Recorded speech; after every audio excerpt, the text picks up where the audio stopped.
For today's video, tinolang manok na may itlog. Ayan.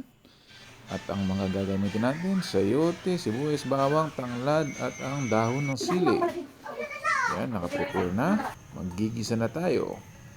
Unahin na natin yung mantika. Tapos, maglalagay rin tayo ng konting margarine.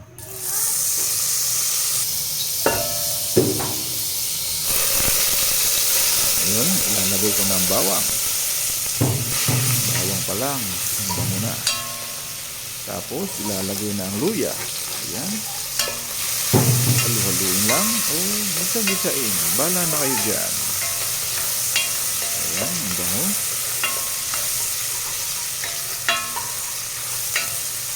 Kapag medyo tostado na ang bawang at luya, isusunod na natin ang sibuyas or bombay sa Bisaya, ika nga.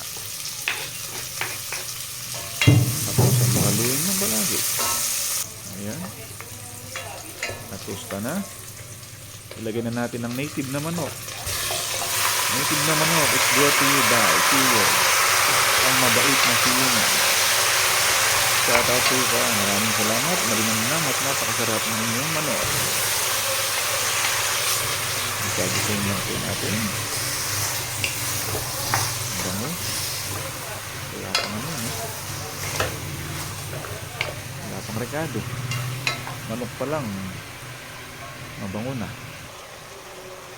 Tapos, medyo ano na, maglalagay na tayo ng patis, pampalasa. Tubig konti lang, dahan-dahan. Di baling matabang, wag lang maalat. Pwede pa tayo mag-adjust kung matabang. Huwag natin bibiglain. Tapos, konting paminta. Ayan. Ang bango. Alam nyo naman po, pag ginisa yung patis, diba? Mabango talaga yan. Tapos, ayan na, maglalagay na po tayo ng tubig. Tamtaman lamang po hanggang lumubog yung mga manok. Ayan, ang ganda. Tatakpan siguro niyan. Oh, pork cubes. Chicken cubes. Tapos, tanglad. Ayan, tinakpan na. Hihintayin na lang natin na lumambot. Ayan, kumukulo. Chiniyak ni Papa Rod. May itlog. Naglalay na siya ng itlog dyan kasi special. Ayan, haluin lang ng konti.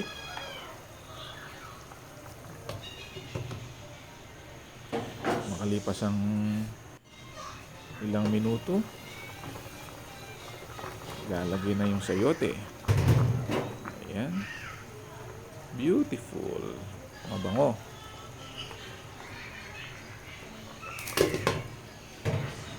Excited na naman tayong kumain nito. Mapapalaban na naman tayo. At tapos, sinugasan na yung dahon ng sili. Para siguradong malinis. Diba? Ayan. Malapit na maluto. Ilalagay na natin ang dahon ng sili. O, diba? Ang dali-dali lang pala, no? Igisa mo lang yung manok sa sibuyas, bawang, tsaka paminta. Lagyan mo lang ng konting patis. Tapos, hintayin mo lang lumambot. Oh, no, napakadali lang. At napakasustansya po nito. Ayan na, luto na. Nasasandok na si Papa Rod. Kakain na. Opo, kakain na po. Maraming salamat po sa panonood, sa mga suporta ninyo.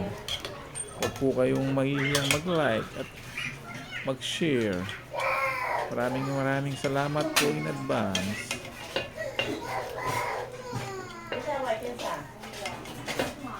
Ang bango. Ang kanyaman. Lambot. Salamat po.